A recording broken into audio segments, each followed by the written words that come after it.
Hello and welcome to Searching for Service, brought to you by Rotary District 5950 and 5960. I'm Kelly Kirk. I'm Chad Larson. And I'm Joe Kirk. And before we dive into who our guest is today, Joe is going to remind us of the show's purpose. Yeah, the show's purpose is as Rotarians, we're all very hell-bent on service. And what we wanted to do is design a show that would reach current Rotarians and future Rotarians about service. And, Rotary has many types of different kinds of service that we partner with different groups, and we have different types of service that comes organically through Rotary. And we just really, at the end of the day, want to have great people on, like John, like we have today. We're really excited to have you on, and tell great stories and really get people energized about serving their communities. In more ways than one. Yeah. Nice job. Local and abroad. And so Joe did give us a little sneak preview of who our guest is today, but let's officially introduce him. We have Jon Cermin, who is a media producer. His company is Cermin Production Incorporated. Welcome, Jon. We're happy to have you. Thank you for inviting me. We really like to take this first segment of the show to get to know our guests and help our listeners get to know you a little bit better. So my first question, I'm sure that the guys will have questions too, but my first question is, where are you hailing from? Are you here in Minnesota? Are you somewhere else in the country? I'm actually in Wisconsin. I'm right on the border with Minnesota and Wisconsin. And most of my work, a lot of my work is in the Twin Cities area, although I do work all over the country and all over the world. I've shot projects in all 50 states and over 24 foreign countries. In fact, I'm going to Zimbabwe next Thursday for a project. Beautiful. Wow. And fellow Wisconsinite. I'm from. Always nice to come across a fellow Wisconsinite. So. How long have you obviously been doing this for a long time to get to all those places? What got you started? I always loved telling stories, and I especially loved telling stories with pictures. I found out when I was a young kid, I got a little Instamatic X15 Kodak camera, and I took a bunch of pictures, and people, would kind of say, "Oh, this is cool. This is, a great story that you've made with these pictures." And so I went to school and got a master's degree in radio, television, and film, and over a number of years. And then I started working at a little media company out in Jacksboro, Texas. I was raised and born in Texas. And from there, I went to work for Flight Safety International. I did aviation training videos for the military and corporate aviation. And then I got hired away by a teleproduction company in Dallas, AMS Production Group. And I worked there for about 7 years. And then in 1991, I started my own business, Cermin Productions Incorporated. And I haven't looked back. And the rest is history. I do projects. Yeah, I do broadcast projects. I do corporate projects. And then I do ad agency projects. What brought you to the Midwest? My wife. I married into that. Yeah, sucked me right in. When we got married 28 years ago, I knew that we were one day would be up in Wisconsin, her old hometown of Dresser, Wisconsin, and I knew that as long as there's a large metroplex nearby and a good airport, that I could pretty much work anywhere. So that wasn't a problem. And so where is the nearest metropolis area from you? We are 50 miles from Minneapolis, St. Paul. Oh, okay. Gotcha. Oh, okay. Yeah. Oh, you said Taylor's Falls. I'm sorry. Well, St. Croix Falls and Taylor's Falls, it's kind of synonymous. They're on opposite sides. Yeah, you don't know. I don't know. I don't know all of the cities and towns in Wisconsin. Well, everyone knows. Sorry, I missed that. Yeah, everyone knows where Taylor's Falls is, but nobody knows that across the river is St. Croix Falls. So yes, that's funny. There you go. Have you done work? Are you a Rotarian up there? Or I am a Rotarian. Yep, I am a Rotarian. I've done a number of projects for Rotary, pro bono stuff. And then this by far is my largest project to date. Wow. The show Very could cool. use a pro bono project. Well, one of the things I learned from owning a business is pro bono spawns more pro bono. So you always Yes, it Yeah, does. yes, it does. That is very true. And so, can you share real quick what the project is? You want the 30-second version or the 10-minute Let's version? do 30-second version, because then we're going to really dive into it. Okay. Here. Drones will soon be require a new rule in the United States, which will ground probably about 1 million drones. From attending a Rotary meeting in Lviv, Ukraine back in March, I learned that they can repurpose drones by putting a thermal imaging camera on them, and they can detect landmines using a drone. So I'd like to see us repurpose our obsolete drones here in the United States, collect them through all the different Rotary clubs organically across the United States, send them to Ukraine, and then let the Rotary clubs there disperse them to the cities that are in need of landmine detection. Cool. Before we dive into that in the next segment, a question. You said you went to a Rotary meeting in Ukraine. How many different countries have you visited Rotary clubs in? And all, do you always go visit here? Yeah, we've been to a meeting in India. We've been to Ukraine. We've been to one in Germany, Belize. I can't think of all of them, but quite a few. I mean, my wife and I travel together with this mission group and medical mission group, and so whenever it's possible for us to do this, we do visit a Rotary club. And I have to give a shout out to our friends in Belize. The Rotary club there basically facilitates our medical mission trip, and if it weren't for them, we would not be able to do what we do. That's incredible. So that was going to be one of my questions. Was it just happen chance that you were in Ukraine for this Rotarian meeting, and then all of a sudden this is how you found out about all of the stuff that was happening? Yeah, no, we were there for a medical mission trip to do cleft lip and palate surgeries and to teach at the medical school and teach at some of the hospitals, some of the surgeons in our group. And so I work half-time as their media director. And so I always record all the goings on, and I come back and I do the storytelling and documentation of the trips that we make. That's really neat. Cool. Tell us your favorite story of, one of your service trips, and maybe one of the best stories that you've got. Just kind of a random. It doesn't have to do with the drone project or anything like that. Gosh, I've got a million stories. Are you looking for a service above self? Sure. Yeah. Okay. Well, the biggest one I think is the Rotary Club in Belize, because there are about 12 active members, and they have helped to literally build this hospital through Rotary projects. They are always fundraising in this tiny, tiny town of Orange Walk, Belize. And again, we've been partnering with them for 26 years to do these craniofacial camps where our team comes and does cleft lip and palate surgeries and ear reconstructions and a number of other plastic surgeries. But we would not be able to do it if it weren't for the support of the Rotarians. They provide our transportation in country. They are constantly bringing food up for all of our meals and snacks and beverages and just whatever kind of support we need. And it's just 12 people. And then likewise, the International Lviv Rotary Club, the one that my wife and I attended in Lviv, Ukraine, it has about 12 members. And last year, Ukraine was given, I think it was $13 million in aid through Rotary International. And of that $13 million, this one club got $1.1 million because they do so many incredible projects to help the people in the war effort in the Ukraine. So again, you don't have to be a giant club with 200 people. That's two examples of two small clubs with 12 people that are moving mountains. It's just amazing.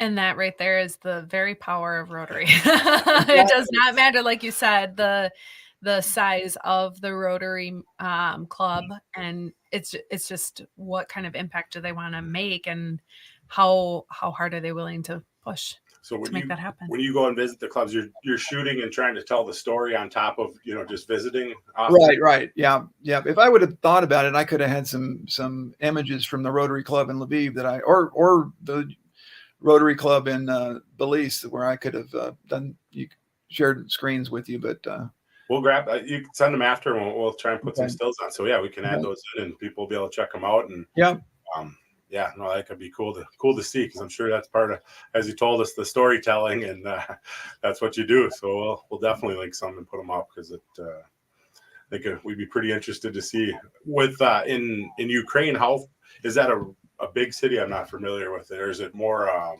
rural? Lviv is, gosh, I don't know the numbers, but I would say probably Lviv in the greater area is probably about 1 million people. So it's a fairly sizable town. And when we got there, we got an app called Air Alert, and Air Alert basically lets you know when there's incoming missiles or drones or bombs, and it tells you to seek shelter. So it's kind of interesting. You check it into your hotel, and we stayed at a really nice hotel in Lviv, and you get your keys, and they go, okay, now we're going to show you where the bomb shelter is.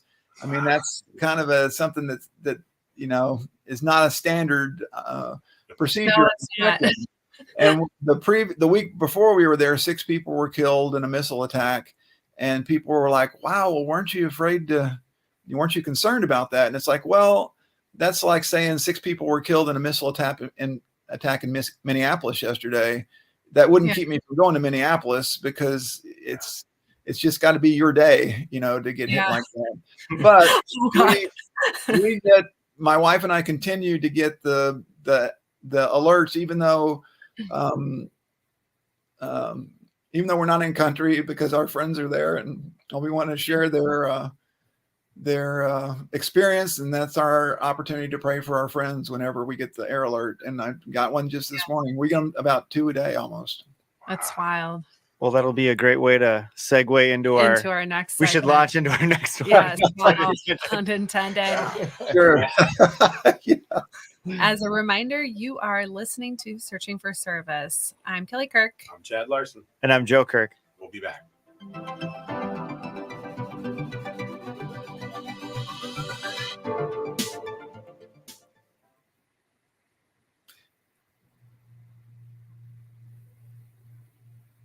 Do we have just a minute?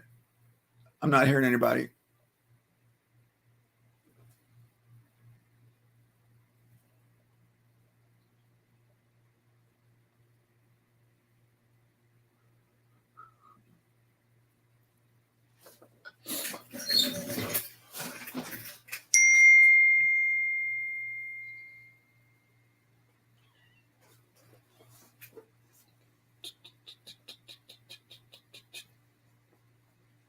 I'll be right back.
Hello and welcome back to Searching for Service, brought to you by Rotary District 5950 and 5960. I'm Kelly Kirk.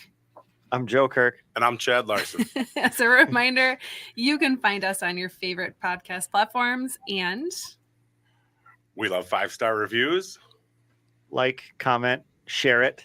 And you can find us by looking up Searching for Service on any of the platforms. We're doing it. We're doing it. And we like to play musical chairs. We like to play musical chairs. Switch microphones. If you are tuning in for the first time, we have Jon Cermin on, who is a media producer and owner of Jon Cermin Production Incorporated.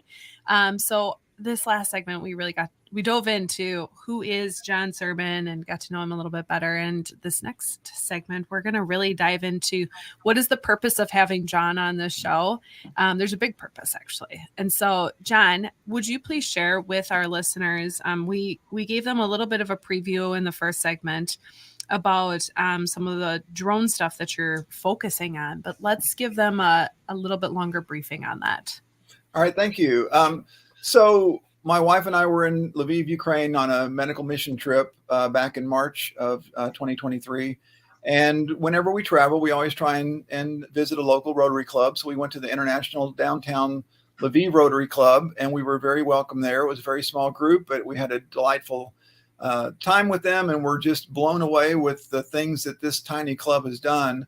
And during the course of the meeting, someone commented that a 17-year-old high school student figured out how to put a thermal imaging camera on the bottom of a prosumer drone and map minefields. Ukraine has been very heavily mined. Ukraine is has more landmines in it than any other country on the planet Earth, including Afghanistan. And one of the NGOs that does mine clearing and just finished clearing Croatia after 30 years of mine clearing has determined it'll take about 737 years to clear all the landmines in Ukraine. Now, we're not talking about landmines in strategic locations along military lines. The Soviets left them everywhere. They're in farm fields, they're in front yards, they're on the side of the road. They are everywhere because they want to deter the Ukrainian people from coming back to their homes and their villages.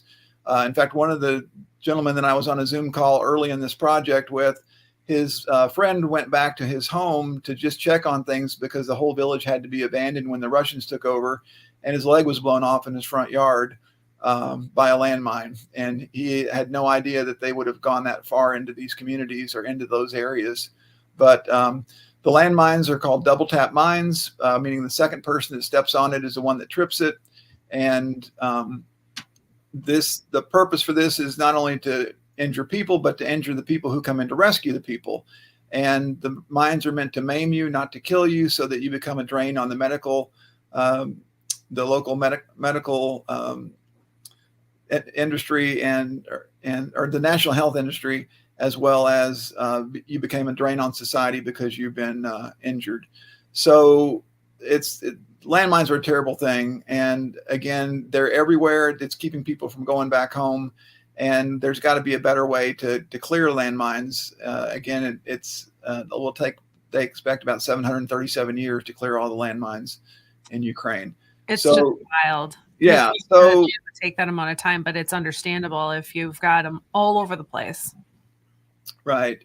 And I could tell you some other stories that these people shared with me, but I know that we're under a time constraint of 8 more minutes. So,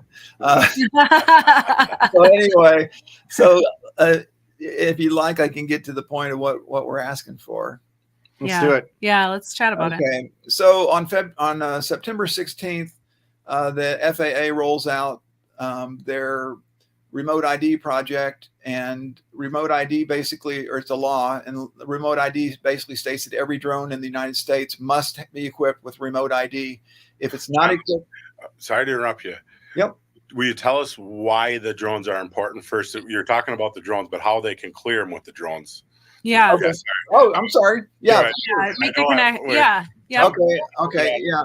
I've told this story so many times I forget what we talked about it earlier. That's so basically, this student figured out that they could put a thermal imaging camera on the bottom of a drone that basically sees heat.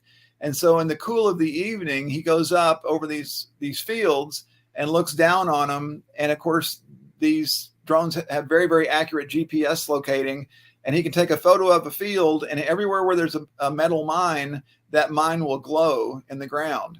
So you see all these little dots all over the ground, and each one of those is a landmine. And with the mapping system on the drone, he can be accurate within 3 centimeters of each drone. So no longer do they have to go in manually and sweep them with magnetic detectors by hand. They can hand somebody this map, and then they sync up the GPS coordinates, from the corner of the field or the corner of the road or whatever, and they can go in and know exactly where every mine is in that area. And then they can, quickly, or not quickly, but it's quicker because they're not searching for them. They know exactly where they are, and the team comes in to dispose of them. So when you've got that many mines, they need every resource they can get to find the mines so that they can be deactivated. And the drones will do that.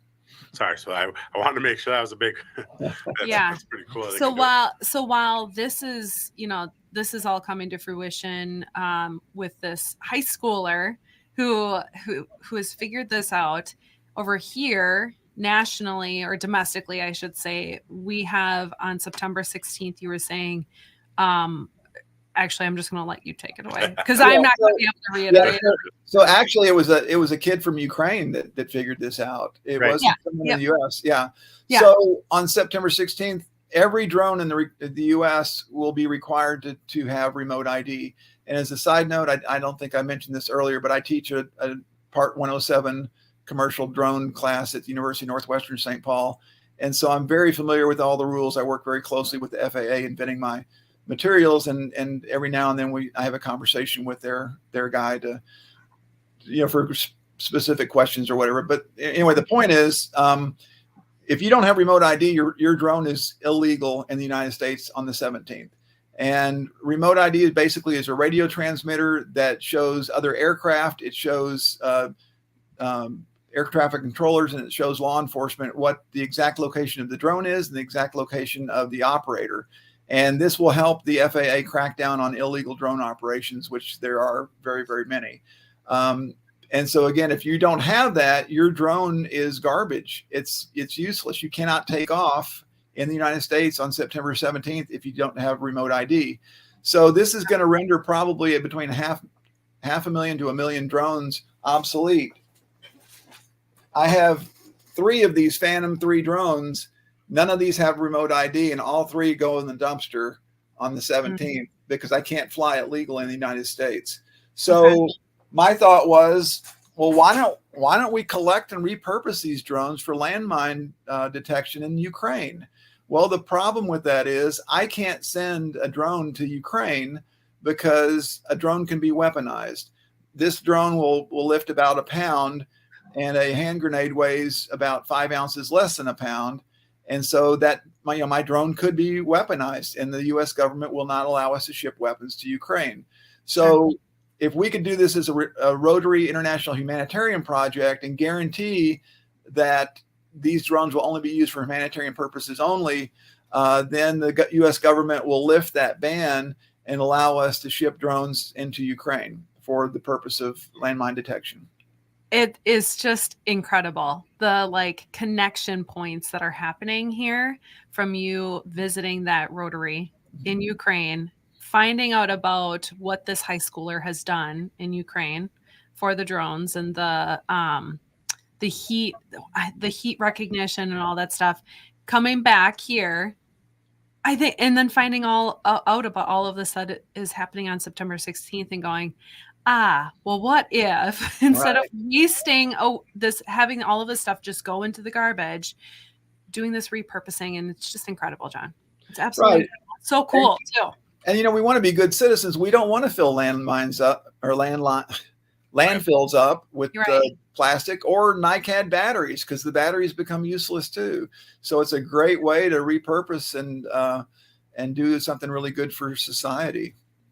If somebody doesn't know, if their drone is compliant or not, how do they know if what they own is not legal come the 16th? Is there there's the way to identify it? Yeah, there's the big catch. We don't know. I mean, I know for a fact that because of the date that my drones were manufactured, it was before they started talking about remote ID.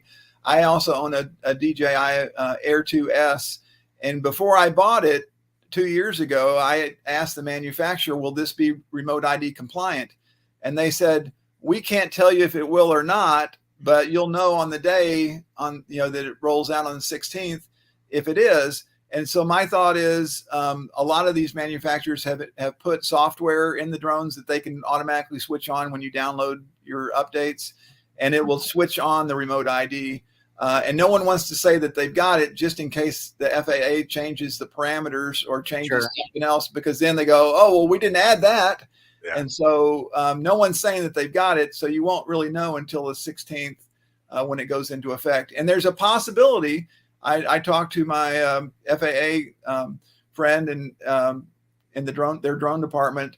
And I said, is there a possibility that all these drones will be geofenced out of even taken off or grounded electronically? And he said, we cannot ask any manufacturer to do that, but there's always that possibility that DJI might, in their wisdom, say, or automatically geofence you out from even taking off the next day.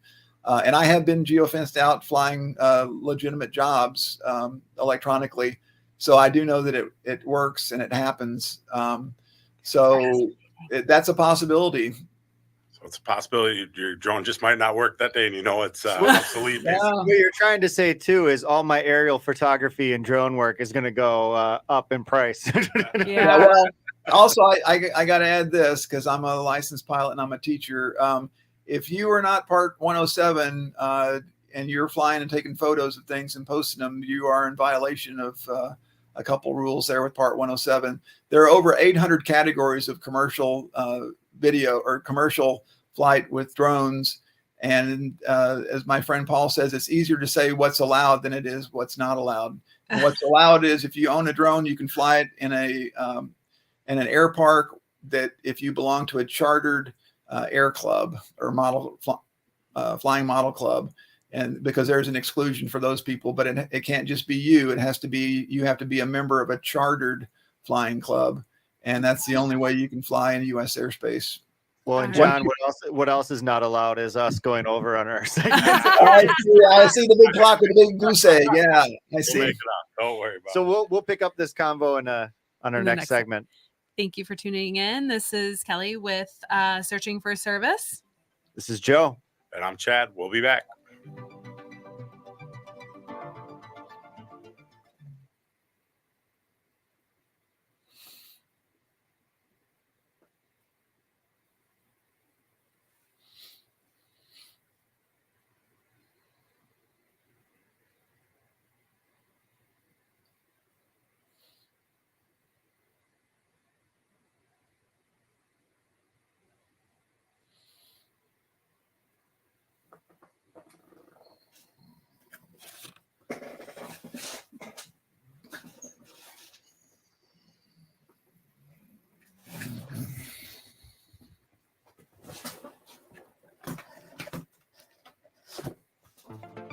Hello and welcome back to Searching for Service, brought to you by Rotary District 5950 and 5960. I'm Kelly Kirk.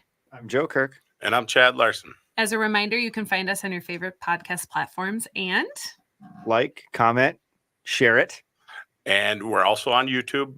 You can find us by searching for Service. No, look it up. Yeah, you can find us on all the platforms by searching the name Searching for Service.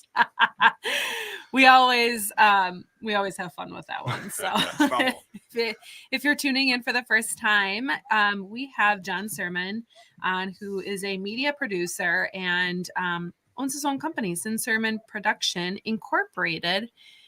So we are really we've been doing a deep dive into this drone project. And so okay, go ahead. It's okay. John, something I'm really super curious about is what happens if, for whatever reason, it does not become a humanitarian project. What would you do with drones that you've collected at that point? That is an awesome question, Chad. And I've thought a lot about that. If this doesn't become a humanitarian project, through Rotary, it's essentially dead, because no U.S. politician is going to pick this up and run with it. And it would be literally impossible to get this through Congress without it being a humanitarian effort. So my next thought is we try and contact some Rotary clubs in Poland, because we can ship drones to Poland and they can do whatever they want with them. Well, why don't you ship them over to Ukraine and let's use them there? So that's our plan B, is if we can't make it work as a real Rotary project, then we do that.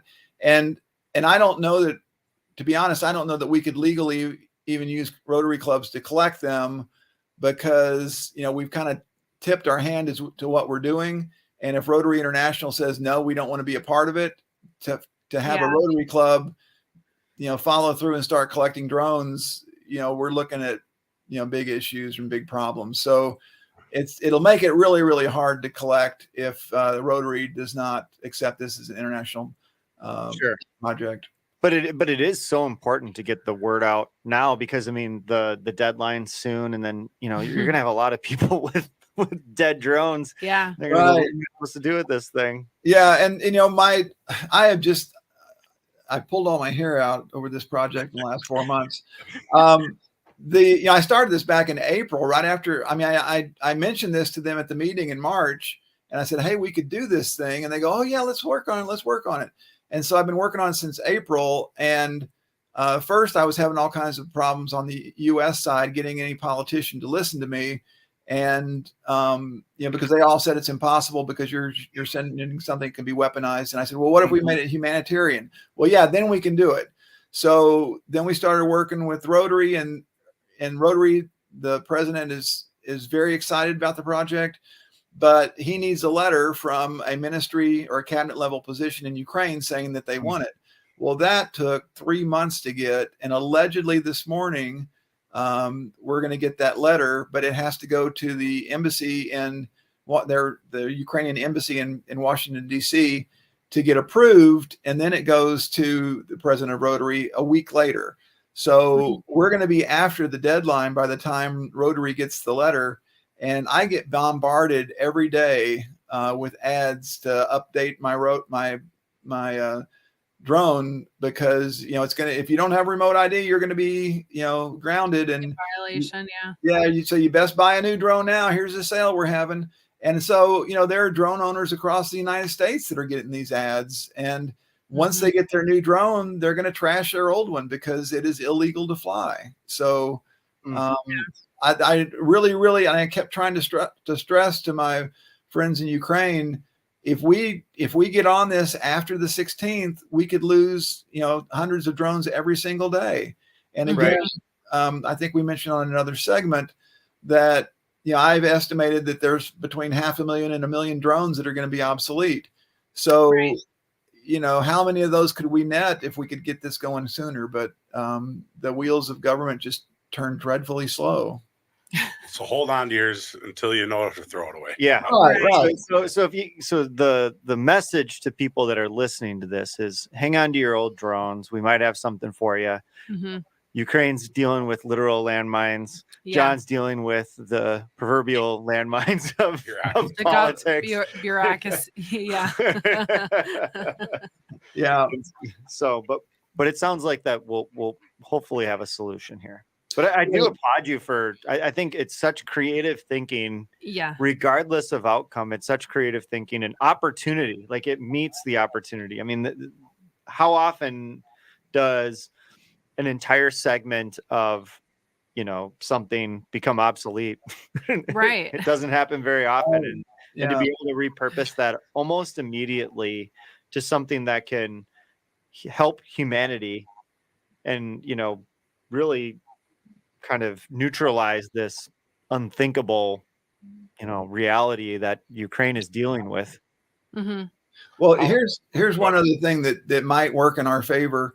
In talking to my contact at the FAA, he said that probably about 50% of the drones in the United States are not registered, which is illegal. If you own a drone, it has to be registered. It doesn't matter if it's a micro drone or a prosumer drone or consumer drone or whatever.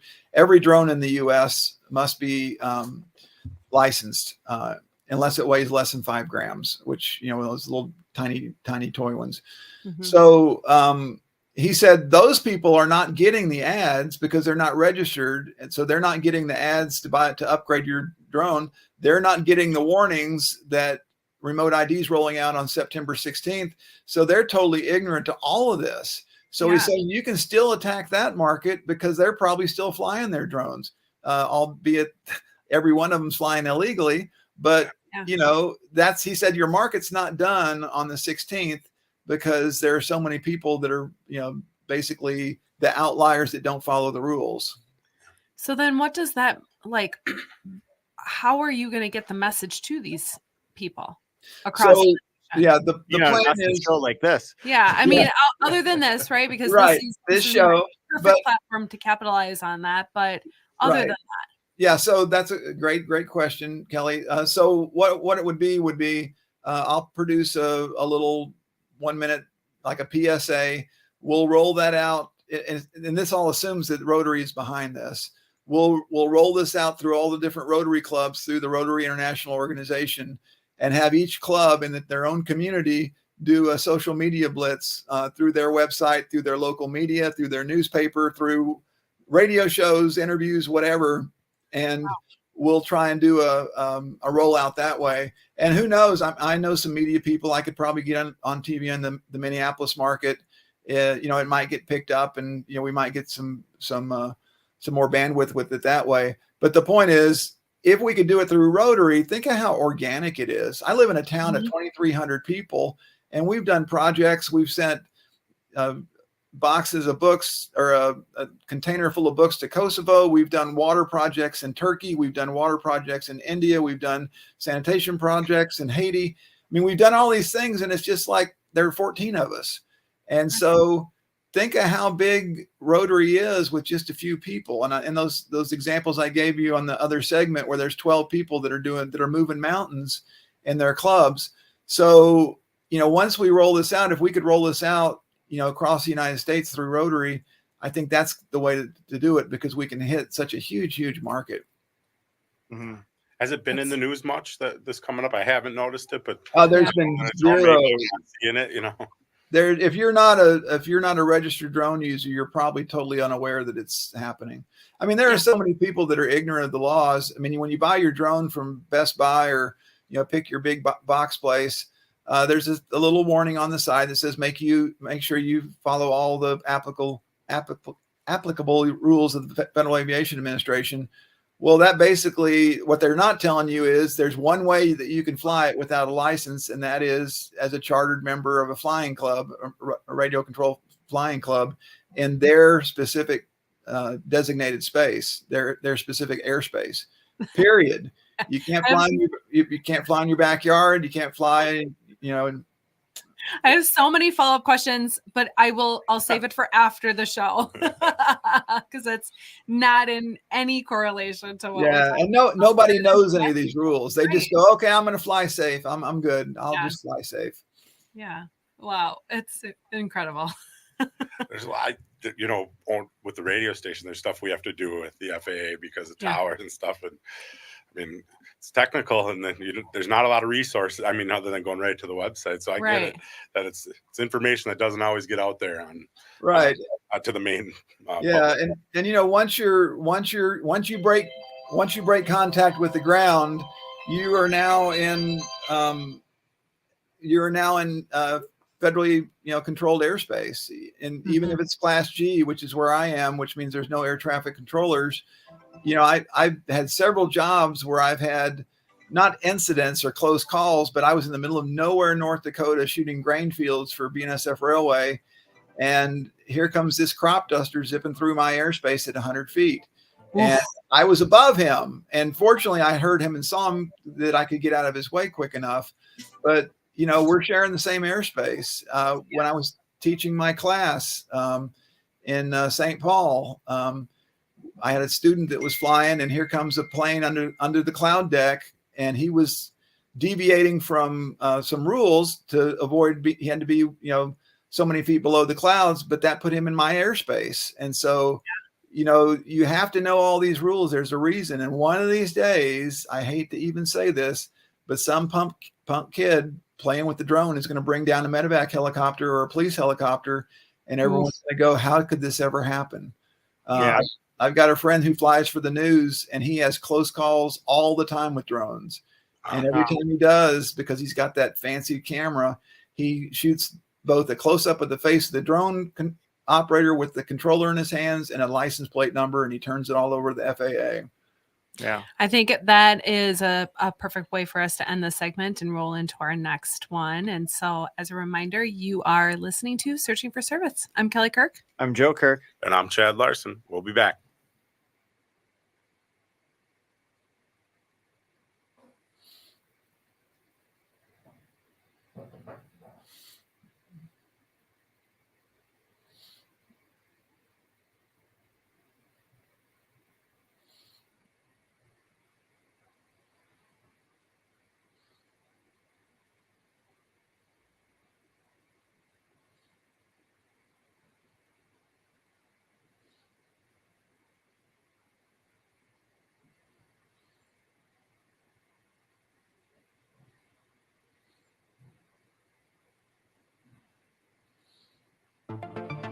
Hello and welcome back to Searching for Service, brought to you by Rotary District 5950 and 5960. I'm Kelly Kirk. I'm Joe Kirk. And I'm Chad Larson. As a reminder, you can find us on your favorite podcast platforms, and we like 5-star reviews, likes, and sharing.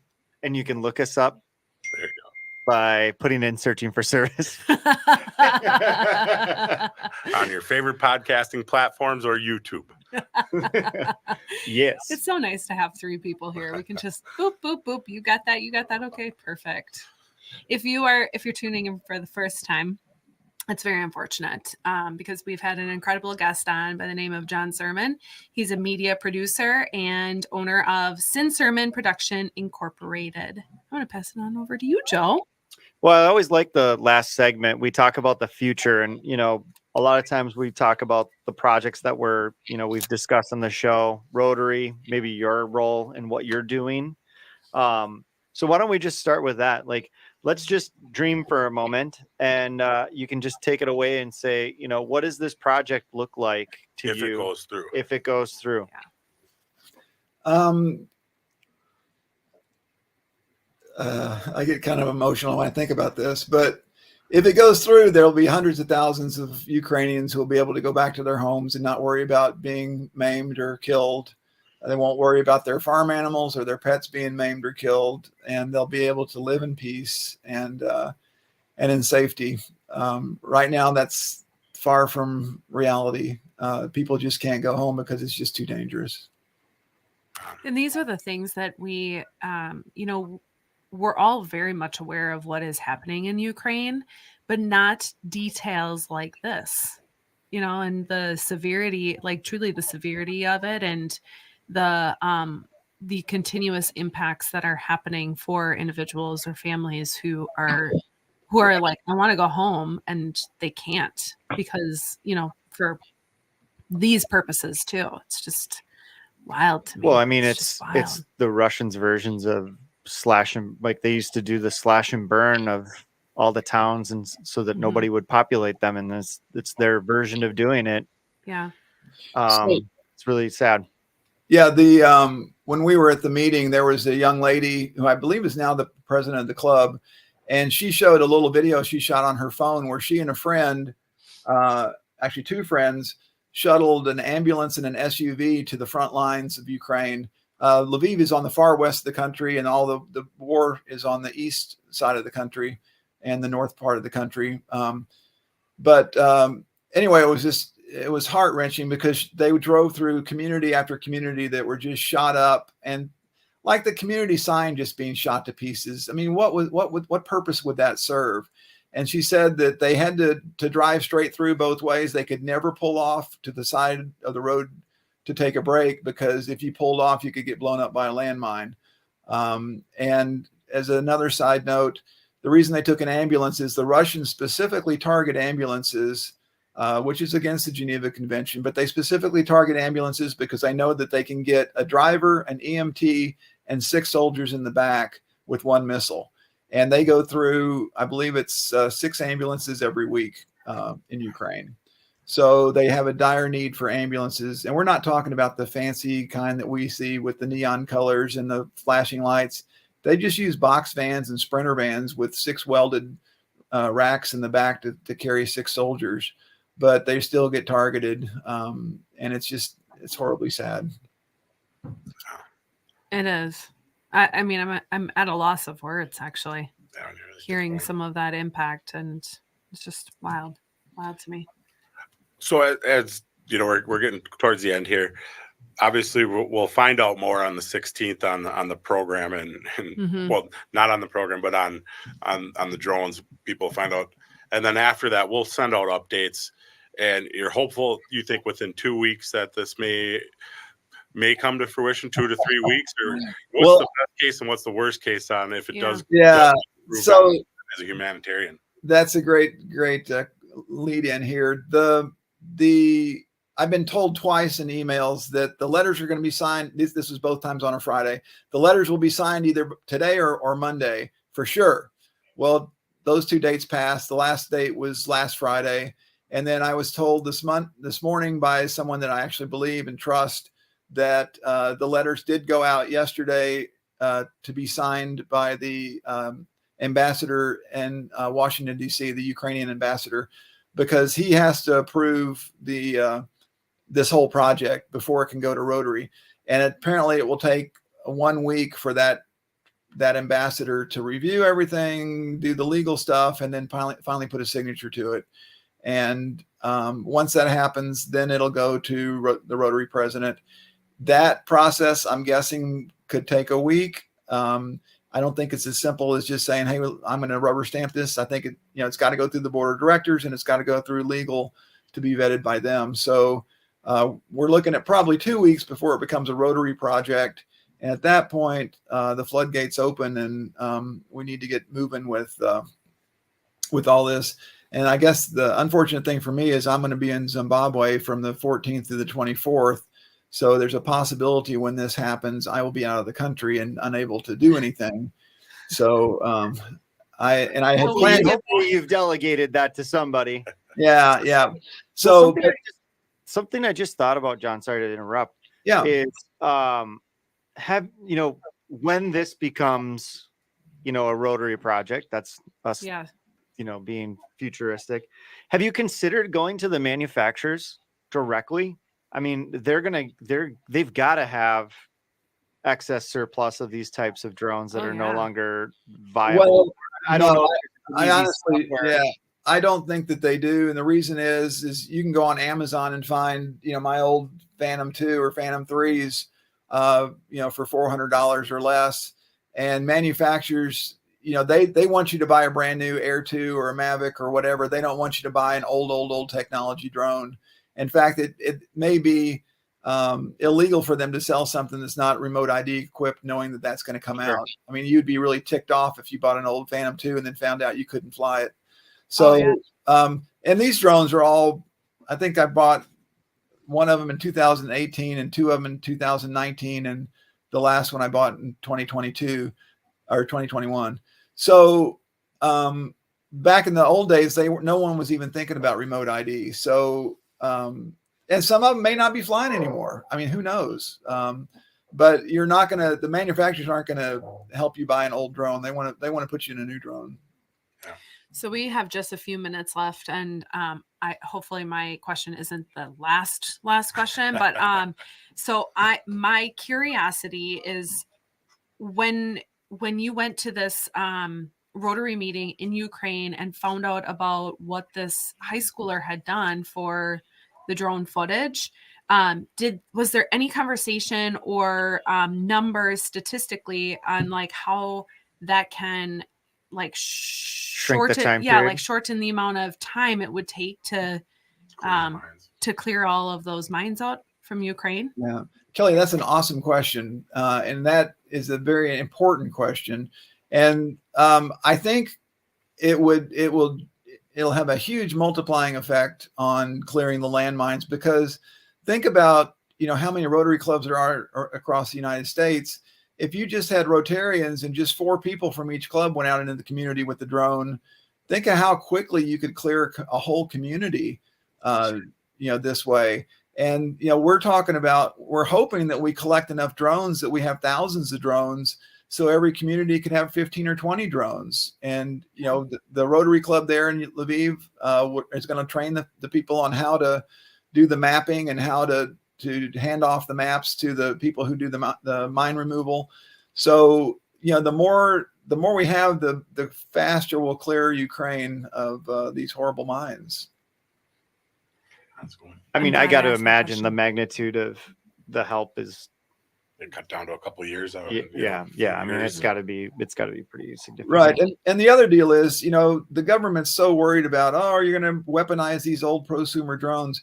The common people in Ukraine want to go home. They don't want to send a hand grenade to the front line that may or may not hit somebody. They want their front yard cleared to landmines. So they desperately want these for landmine clearing. They don't want to send one hand grenade over the front line.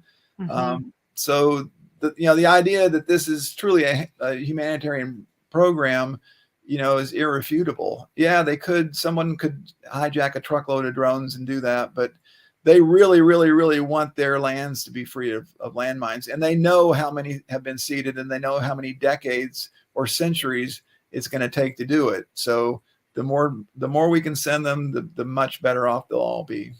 Absolutely. And we're so glad that we were able to like tell this story, and you know, we'll get updates out as we learn ASAP. more. Yeah, and we'll get updates as we definitely hear more. John, thank you so much for taking time. I'm glad that we were able to get you on here quickly to spread the word and share the information about the impact that the drones can have. And so thank you very much.